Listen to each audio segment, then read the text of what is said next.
Es hora de nuestro bloque económico.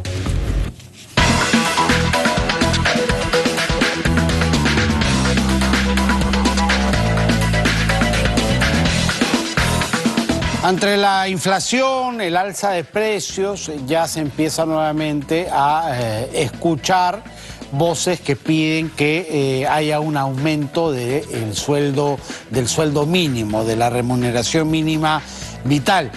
Aunque Fernando Varela, que es el ministro de Economía y Finanzas, ha dicho que esto no está en agenda, por lo menos por el momento, ya hay cierta presión para que esto ocurra. Pero algunos especialistas lo que dicen es que si se sube el sueldo mínimo, lo que se puede hacer es más bien, en vez de beneficiar, afectar a los trabajadores formales. Podría haber una afectación para 1,5 millones de personas, es lo que dicen algunos especialistas. ¿Por qué? ¿Cómo así? ¿Qué es lo que se produce en efecto dominó cuando se sube la remuneración vital? Eso se lo vamos a preguntar a Arturo García, profesor de SAN, que ya está con nosotros. Arturo, ¿qué tal? ¿Cómo estás? Bienvenido. Buenas tardes, Juan Carlos, encantado. Bien, explícale un poco a la gente por qué en vez de beneficiar estamos hablando de una afectación a un grupo importante de personas si es que se opta por subir el sueldo mínimo. Bien, tenemos que en el Perú, al cierre del año pasado, por ejemplo, había 3 millones de MIPES, micro y pequeñas empresas. Esos 3 millones de MIPES generan cerca del 45% del empleo en el Perú entre formal e informal. Acordemos que 3 millones de MIPES estamos hablando de empleo, autoempleo para el emprendedor, para la familia y terceros. Entonces, hay un problema, digamos, de falta de productividad y competitividad en el segmento microempresas y gran parte también del segmento de pequeñas empresas. Entonces, una elevación del sueldo mínimo vital podría hacer que ya no sean viables, ¿no? Y que no solamente afecte, digamos, la habilidad del negocio y por lo tanto el cierre del negocio, sino también en lo inmediato, sí, no la disminución de puestos de trabajo formales y el alejamiento de los informales en la esperanza de tener un puesto formal en algún momento, ¿no? Entonces, en efecto, una, entre comillas, digamos, una medida con buena intención puede tener estos efectos negativos, como hemos visto en otros casos, ¿no? Como el tema de la elevación del tope de la tasa de interés, que lo que ha hecho es que el crédito informal se crezca tremendamente con perjuicio económico y de seguridad incluso a la familia, ¿no? Entonces son medidas, digamos, que deben ser evaluadas técnicamente en función del efecto que tendrían en el bienestar de la población, ¿no? Y es bueno que pongamos los puntos sobre las IES, sobre todo en el tema de la micro y pequeña empresa, ¿no? Porque los trabajadores formales de la mediana y la gran empresa no ganan sueldo mínimo, pues no están muy por encima, a ellos no les afecta. En realidad son para las micro y pequeñas empresas que tienen muy poca, como tú dices, productividad y muy poco también nivel de capacitación de sus empleados y por ello de productividad, y que es ahí donde más o menos el sueldo mínimo es una generalidad. Así es. El Banco Central ha estimado que cerca de 1,5 millones de personas están en el umbral del sueldo mínimo actual, o sea que podrían verse afectadas, ¿no? Como digo, tanto por la disminución de puestos formales como el alejamiento de puestos informales o no viabilidad de algunas empresas, ¿no? Entonces, como digo, es un tema que debe ser evaluado técnicamente. Ahora, tengamos presente que el año pasado, en abril, se elevó el sueldo mínimo a la suma actual de 2025. ¿No? Y eso después del año 2018, después de 4 años, recién se elevó, ¿no? El año pasado, y se ha elevado así en los últimos 12, 13 años, se ha elevado en promedio cada 3 años. Entonces, estamos a un año, no a un año, 2 meses, estamos en un entorno internacional que llamaría la tormenta perfecta, ¿no? Porque tenemos la más alta inflación en los últimos 30 años, ¿no? Elevación de los costos de la tasa de interés y el costo de financiamiento, lo que ha desacelerado el crecimiento de las economías, ¿no? Y el riesgo de recesión incluso, ¿no?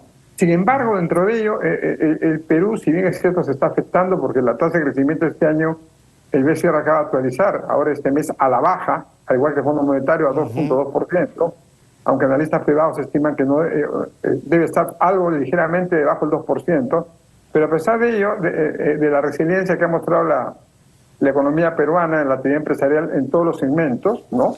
Definitivamente tendría un efecto, ¿no? A ver, las personas necesitan, ¿qué cosa? Necesitan un ingreso continuo, eso solo te lo da el empleo, ¿no? Y el empleo, el trabajo es uno de los 3 pilares, digamos, del paquete de seguridad social: salud, pensiones y trabajo. Y en el trabajo el principal tema es crear empleo y mejorar las condiciones de los que están informales. Y justamente la informalidad es uno de los temas, digamos, que ha crecido en los últimos 3 años después de la pandemia, ¿no? Entonces es un tema, digamos, que... Además, en el caso peruano es abrumador, ¿no? La cifra de informalidad es demasiado alta, ¿no? Es peligrosamente elevada. En marzo de 2020, prepandemia, estuvo en 72%, ahora está en 78%. En México está en 50%, en Chile está en 30%. La informalidad laboral es alta, entonces es uno de los grandes temas que deben los gobiernos trabajar, ¿no?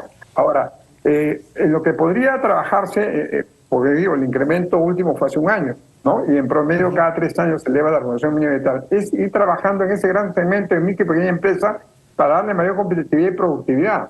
Trabajar, como dijiste hace un momento, uno vía capacitación, dotarlos de tecnología, ¿no? Herramientas tecnológicas digitales para hacerlas más productivas, ¿no?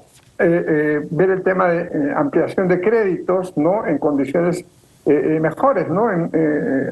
Darle mayores montos a estos programas, digamos, de crédito que está incluyendo Impulso Perú, ¿no? Dentro del paquete de reactivación, ¿no? Y en un horizonte, trabajando así en un horizonte de 2 años, podría haber, digamos,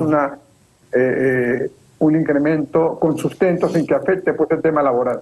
¿Y en qué quedó, Arturo, esa idea que siempre también se recuerda cuando hay estas voces que hablan de aumentar el sueldo mínimo respecto a que esto se haga a través de una fórmula fija que dé un resultado de qué porcentaje se aumenta, no a criterio de discreción del político de turno que está en el Ejecutivo, y que sea periódicamente para ya saber más o menos cada 3 años y en este porcentaje según la fórmula?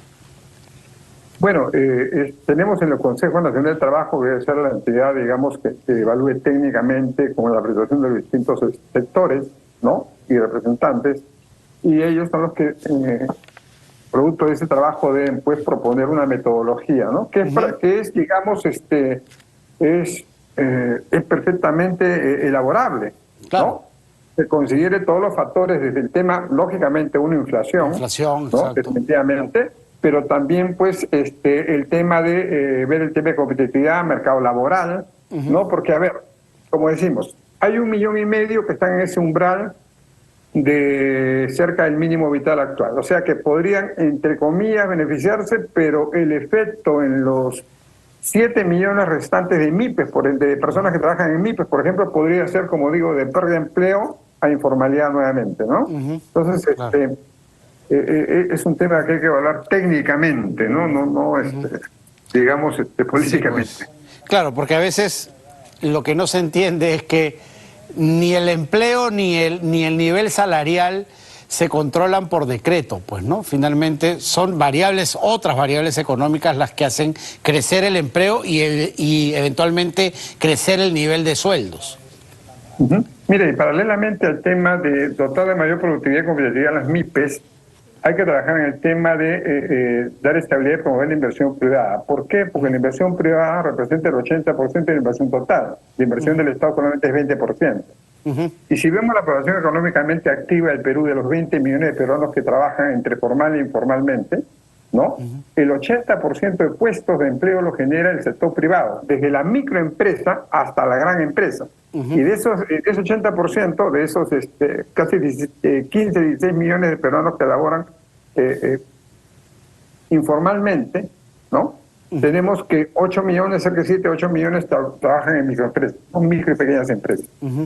Correcto, ha quedado clarísimo. Muchísimas gracias, Arturo, como siempre. Buenas tardes, encantado. Muy buenas tardes. Arturo García, profesor de SAN, ha estado con nosotros. Cerramos así nuestro bloque económico.